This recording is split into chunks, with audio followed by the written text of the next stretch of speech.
Hello guys, तो क्या सब क्या आशा करता हूँ आप सब ठीक होंगे। तो गाइस, कई दिन के बाद वीडियो लेके आया हूँ, टाइम नहीं लगा था।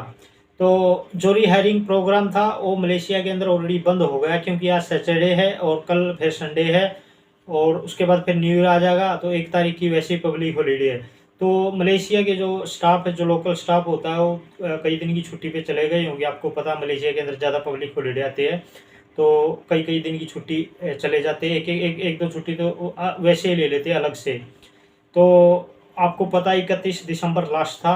तो जिन भाइयों की रजिस्ट्रेशन हुई हुई है, चाहे उनकी रजिस्ट्रेशन लेट हुई हो, कल हुई हो या फिर पिछले हफ्ते में हुई, उनको घबराने की ज़रूरत नहीं है। उनके फिंगर हो जाएंगे, मेडिकल हो जाएंगे, जनवरी में होने शुरू हो जाएंगे। और जिन भाइयों का मेडिकल भी हो चुका है, फिंगर भी हो चुका है और वो अपने परमिट का वेट कर रहे हैं, तो उनके परमिट जनवरी में निकलने स्टार्ट हो जाएंगे। क्योंकि बहुत सारे भाई वेट कर रहे हैं, उनका सारा काम हुआ है लेकिन वो परमिट नहीं आया हुआ। तो जो इनका रिहायरिंग प्रोग्राम था, इनका ये आज बंद हो गया है। 31 दिसंबर लास्ट था, तो कल संडे है, तो ये प्रोग्राम बंद हो चुका है। उसके बाद फिर जो आउट पास के बारे में पूछ रहे काफ़ी भाई कि आउट पास कब ओपन होगा। देखो, अभी तो फिलहाल रिहायरिंग प्रोग्राम बंद हुआ है और ये पब्लिक हॉलीडे ख़त्म होने के बाद अगर कोई न्यूज़ आती है, अपडेट आती है ना आउट पास के ऊपर, तो आउट पास ओपन होगा तो आप सबको पता लग जाएगा। वीडियो भी बना देंगे। वैसे भी आपको पता है टिकटॉक पे या फिर यूट्यूब पे काफ़ी सारे वीडियो मिल जाते हैं, न्यूज़ आ जाती है मलेशिया के अंदर, आपको पता लग जाता है जब आउट पास ओपन होगा। तो बहुत सारे भाई पूछ रहे हैं कि आउट पास ओपन कब होगा। देखो, आपको पता है जब कोई न्यूज़ आती है, हम भी न्यूज़ देख के ही वीडियो वगैरह बनाते हैं, तो आपको वेट करना पड़ेगा। और जिन भाइयों की रजिस्ट्रेशन नहीं हुई हुई है और वो कहीं पर काम कर रहे हैं, तो आप ज़्यादा बाहर नहीं निकले, मार्केट वगैरह में, केल एरिया में, सिटी वगैरह में नहीं जाए। क्योंकि आपको पता है कि मलेशिया के हर एरिया के अंदर ऑपरेशन हो रही है, खासकर जो केल एरिया है, जहाँ पर ज़्यादा क्राउड एरिया होता है, वहाँ पर ज़्यादा ऑपरेशन हो रही है मलेशिया के अंदर। तो आप जहाँ पर भी काम कर रहे हैं ना, अपना काम पे रूम पे, काम से रूम पे, ज़्यादा इधर उधर नहीं घूमे। हाँ, अगर आगे कोई स्कीम आती है आप उसमें अप्लाई कर सकते हैं, या फिर अगर आप जाना चाहते हैं ना, जाने के लिए आपको पता है कि स्पेशल पास आपको लेना पड़ेगा। क्योंकि बहुत सारे भाई वेट कर रहे हैं कि आउट पास ओपन होगा। आउट पास ओपन होगा तो आप आराम से जा सकते हैं। अगर आपको इमरजेंसी है, इमरजेंसी में जाना है, तो आपको स्पेशल पास लेना पड़ेगा। स्पेशल पास हमेशा ओपन रहता है, लेकिन आप पब्लिक हॉलीडे वाले दिन नहीं जा सकते। न्यू ईयर के बाद, मतलब 1 तारीख के बाद आप जा सकते हैं इमिग्रेशन में स्पेशल पास के लिए। उसमें क्या होता है कि स्पेशल पास में जो फाइन की जो फीस होती है आपकी, वो थोड़ी ज़्यादा होती है। लेकिन आउट पास में अभी इन्होंने डिक्लेयर नहीं किया है। पिछले साल हुआ था जब 500 रिंगिट था, हो सकता है अभी भी 500 रिंगिट हो या फिर ज़्यादा भी हो सकता है, कुछ भी नहीं कह सकते इस बारे में। और जिन भाइयों के पास पासपोर्ट नहीं है ना, खासकर जो इंडियन भाई है, पासपोर्ट नहीं है अगर आपके पास, तो आप इंडियन एम्बेसी में जाए, वाइट पासपोर्ट बनवाए। वाइट पासपोर्ट हफ्ते 10 दिन के अंदर आ जाता है आपका। और जब आप वाइट पासपोर्ट बनवाने जाते हैं ना, तो आपका जो पुराना पासपोर्ट है आप उसकी फ़ोटोकॉपी लेके जाए। अगर नहीं है तो आप इंडिया से अपने जो आधार कार्ड वगैरह उसकी फ़ोटो मंगाएं। वहाँ पर आप जाएंगे ना, जब इंडियन एम्बेसी में जहाँ पर वाइट पासपोर्ट बनता है, पासपोर्ट काउंसिल सर्विस है इंडिया का, जो मदद थैंक यू में पहले चौकेट में था, अभी चेंज कर दिया है। तो आप वहाँ पर जाएंगे तो वहाँ पर आपको ट्रैवल एजेंसी होती है जो फ़ोटो वगैरह, टिकटें वगैरह निकाल के देते हैं ना, तो वहाँ पर जाके आपने एक फ़ाइल बनवानी है। वो फाइल आपको पासपोर्ट काउंसिल सर्विस में जाके जमा करनी है। तो उसके बाद आपने जो फीस है 300 साढ़े 300 रिंगिट वो पे करनी है, वाइट पासपोर्ट बन जाएगा।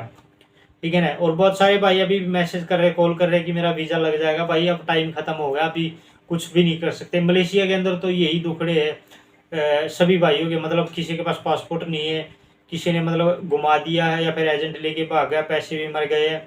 बहुत सारे भाइयों की रजिस्ट्रेशन हुई हुई है, अभी कुछ भी नहीं हो सकता भाई। अभी सिस्टम पूरी तरह से बंद हो गया है। 31 दिसंबर लास्ट था, अभी उसमें कुछ भी नहीं कर सकते। और एक भाई की एक कमेंट आई हुई थी, मंगत सिंह, जो कि मेरा पुराना सब्सक्राइबर है, वो भाई पूछ रहा है कि इंश्योरेंस कैसे होएगा मलेशिया के अंदर। देखो, अगर आप इंश्योरेंस करवाना चाहते हैं ना, इंश्योरेंस के लिए आपको इमिग्रेशन में जाना पड़ता है, जो कि इमिग्रेशन का डिपार्टमेंट है, उसमें आपको जाना पड़ेगा। आपके अगर आपके पास परमिट है ना, तो अपने कंपनी से लेटर वगैरह लेना इंश्योरेंस करवाने के लिए, वो कंपनी आपकी बना के दे देगी।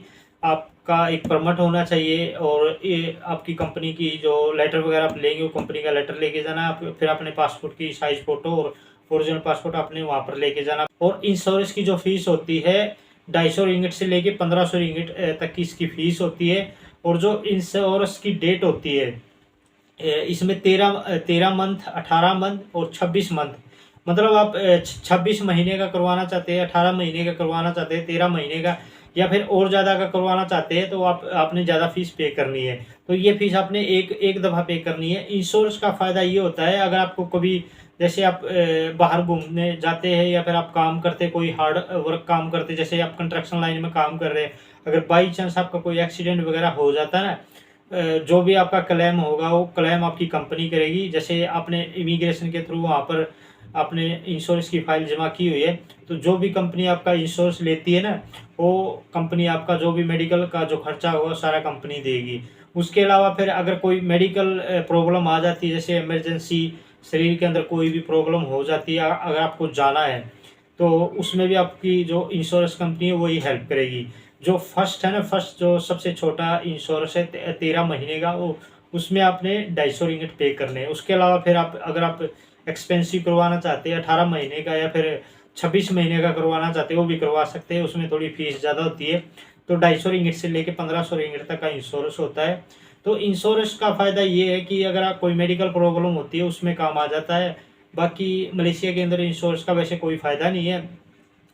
जैसे अगर आप ये सोच रहे कि जैसे अपने इंडिया के अंदर बीमा होता है ना, बीमा पॉलिसी होती है, हम हर महीने पे करते हैं, तो वो जैसे 5 साल के बाद 10 साल के बाद पैसे मिल जाते हैं।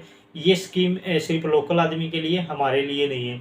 हाँ, अगर हमें बीमा करवाना है वो हम इंडिया में करवा सकते हैं, ना कि मलेशिया में। मलेशिया के अंदर सिर्फ फॉरेनर के लिए हेल्थ इंश्योरेंस की सर्विस है, उसके अलावा कुछ नहीं है। ये बहुत सारे भाई अभी भी इलीगल है, जिनके पास परमिट नहीं है, उन्होंने ना तो कोई रजिस्ट्रेशन करवाई हुई है। अगर आपने रजिस्ट्रेशन करवाई हुई है किसी कंपनी की, आप वीज़ा लगवा सकते हैं, वीज़ा अभी भी लग जाएगा अगर आपने रजिस्ट्रेशन करवाई हुई है। अगर नहीं करवाई हुई, अगर आप जाना चाहते हैं तो आप स्पेशल पास लेके जाए या फिर आप आउट पास का वेट करें। आउट पास ओपन होगा तभी आप जा सकेंगे, क्योंकि आउट पास में आपके ज़्यादा पैसे नहीं लगते, थोड़े पैसे में चला जाता है। अगर आप आउट पास में जाएंगे तब भी आपको 4 से 5 साल के लिए बैन किया जाएगा। अगर आप स्पेशल पास लेके जाएंगे, आप काफ़ी दिन इलीगल रहे, मतलब 1 साल 2 साल जितने भी दिन इलीगल रहे ना, तो वहाँ पर आपको 3 से 4 साल के लिए बैन करेंगे। इमिग्रेशन के थ्रू जाएंगे ना, तो वहाँ पर आपको बैन करेंगे। हाँ, बहुत सारे एजेंट आपको बोलेंगे थाईलैंड के रास्ते भेज देंगे, लेकिन थाईलैंड के रास्ते बहुत डेंजर है, ख़तरा है, तो किसी एजेंट पे भरोसा नहीं करें अगर आपको जाना है ना। क्योंकि आप एजेंट को भी 3500 4000 रिंगिट मांगेगा, एजेंट भी थाईलैंड के रास्ते भेजने के लिए। कितने? 3500 से 4000 रिंगिट मांगते हैं। देखो, मैं ये नहीं कहता कि मैं भेज देगा, मैं इन कामों से दूर हूँ, क्योंकि मैंने पहले बहुत सारे भाइयों की हेल्प की है। लेकिन बाद में क्या होता है कि बाद में आप पे ब्लेम लगता है कि आपने मेरे पैसे खाए। तो मैं आपको किसी एजेंट का नंबर भी नहीं देगा, आप खुद ही पता कर लेना कि एजेंट कितने पैसे मांगते हैं। थाईलैंड के रास्ते भेजने के लिए 3500 4000 रिंगिट ऐसे मांगते हैं। मैंने 1-2 आदमी की हेल्प की थी, मलेशिया की इमिग्रेशन में लेके गया था, वहाँ पर स्पेशल पास लगवा के दिया था। उसके बाद फिर मैं एयरपोर्ट तक छोड़ गया, उसके अलावा मैंने और कुछ भी काम नहीं किया है। हाँ, अगर आप जाना चाहते हैं किसी एजेंट के थ्रू आप जाएँ, मैं आपको रोकेगा नहीं अगर आप थाईलैंड के रास्ते जाना चाहते हैं। लेकिन थाईलैंड के रास्ते में आपको बता देता हूँ, इस टाइम बहुत खतरा है। वहाँ पर चेकिंग होती है दोनों साइड में। अगर आप पकड़े गए ना तो जेल पक्की है, तो आप सोच समझ के जाए।